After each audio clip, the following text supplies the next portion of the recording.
नमस्कार दोस्तों, आइए जानते हैं आज की 20 बड़ी खबरें। दिल्ली पुलिस ने अपनी प्रारंभिक जांच रिपोर्ट में नई दिल्ली रेलवे स्टेशन भगदड़ हादसे के 3 कारण बताए हैं।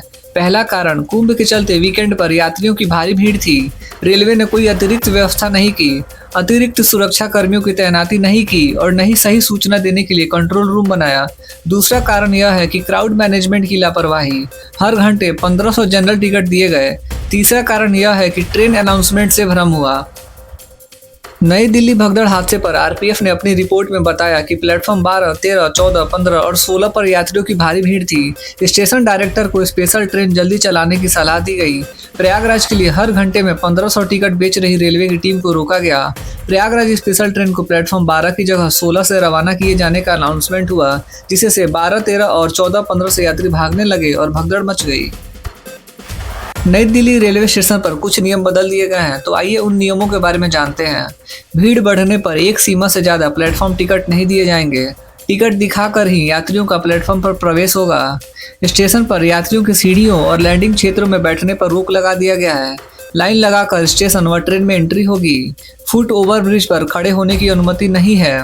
ट्रेन प्रस्थान के अनुसार ही यात्रियों को प्लेटफॉर्म पर प्रवेश की अनुमति है। नई दिल्ली भगदड़ हादसे को लेकर यूथ कांग्रेस के कार्यकर्ता विरोध प्रदर्शन कर रहे हैं। प्रदर्शनकारियों ने रेल मंत्री अश्विनी वैष्णव का पुतला जलाया। सभी मंत्री की इस्तीफे की मांग कर रहे हैं। प्रदर्शनकारियों का कहना है कि रेल हादसों में लगातार इजाफा हो रहा है, जिम्मेदारों पर कार्रवाई होनी चाहिए। मौके पर भारी पुलिस बल की तैनाती की गई है। हाल ही में अमेरिका दौरे में पीएम मोदी ने एलन मस्क पर ऐसा क्या जादू कर दिया कि हफ्ते भर के भीतर ही मस्क ने इंडिया के लिए प्लान तैयार कर लिया। शुरुआती दौर में ही टेस्ला कंपनी ने इंडिया के लिए 2000 लोगों की वैकेंसी निकालने का ऐलान कर दिया है। फिलहाल टेस्ला की तरफ से 13 पदों पर आवेदन मांगे गए हैं। मुंबई, दिल्ली में भर्तियां की जा रही हैं। अप्लाई करने के लिए टेस्ला की आधिकारिक वेबसाइट पर जाना होगा। महाकुंभ में करीब 55 करोड़ श्रद्धालु संगम में डुबकी लगा चुके हैं। इसी बीच सेंट्रल पॉल्यूशन कंट्रोल बोर्ड ने एनजीटी को गंगा और यमुना नदी के पानी की गुणवत्ता को लेकर एक रिपोर्ट सौंपी है।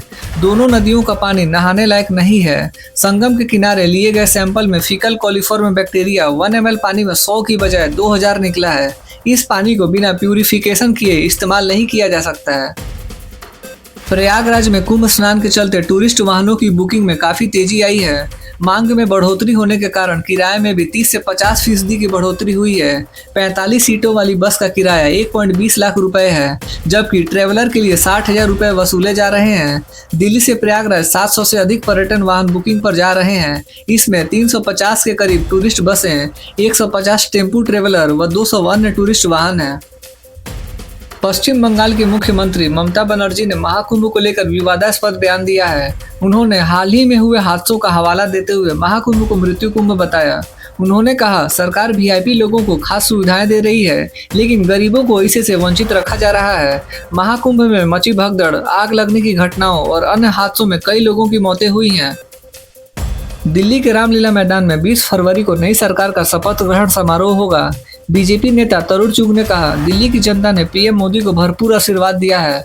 20 फरवरी को रामलीला मैदान में एक ऐतिहासिक कार्यक्रम होगा।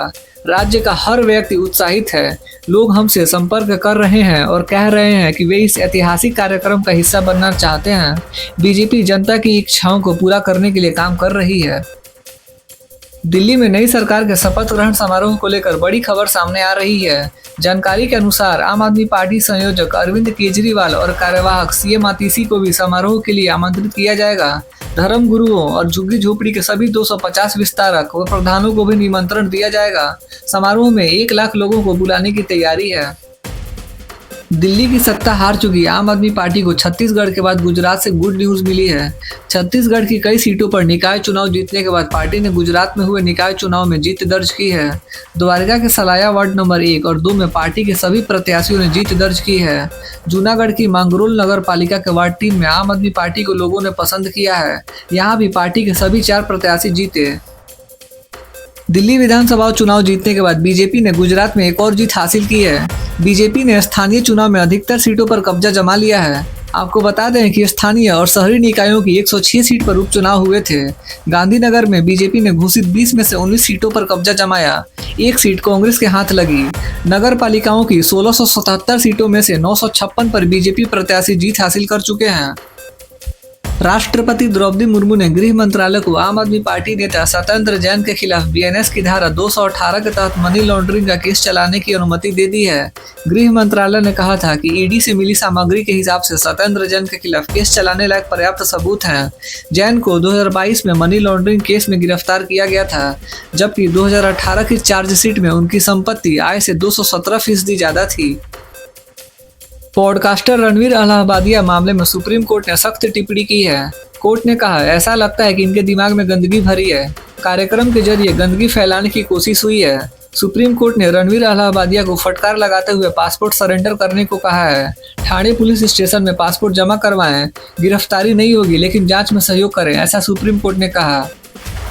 विक्की कौशल की फिल्म छावा ने 4 दिन में 140.5 करोड़ रुपए का कलेक्शन कर लिया है। ओपनिंग डे पर फिल्म ने 31 करोड़, दूसरे दिन 37 करोड़ और तीसरे दिन 48.5 करोड़ और चौथे दिन यानी सोमवार को 24 करोड़ रुपए की कमाई की है। अभिनेत्री रेखा फिल्म क्रिस 4 में नजर आएंगी। एक्टर ऋतिक रोशन के पिता और मशहूर फिल्म निर्माता राकेश रोशन ने इस बात की पुष्टि की है। चैंपियंस ट्रॉफी से पहले बीसीसीआई ने खिलाड़ियों को फैमिली साथ रखने की छूट दे दी है। हालांकि इसके लिए भी एक शर्त रखी है, खिलाड़ी किसी एक ही मैच के लिए अपनी फैमिली को साथ रख सकता है। इसके लिए उन्हें बोर्ड को पहले बताना होगा कि किस मैच में वह परिवार को साथ रखना चाहते हैं। इसके अनुसार खिलाड़ी को परमिशन मिलेगी। दरअसल बीजीटी में मिली हार के बाद बीसीसीआई ने रिव्यू मीटिंग कर कुछ सख्त नियम बनाए थे। तो फ्रेंड्स, आज की खबरें यहीं पे समाप्त होती हैं। देश भर के छोटे बड़े अपडेट्स और हर दिन के टॉप 20 न्यूज़ देखने के लिए हमारे न्यूज़ चैनल इंडियन जनता न्यूज़ को सब्सक्राइब जरूर करें। मिलते हैं अगले वीडियो में, तब तक के लिए बाय बाय, टेक केयर, जय हिंद।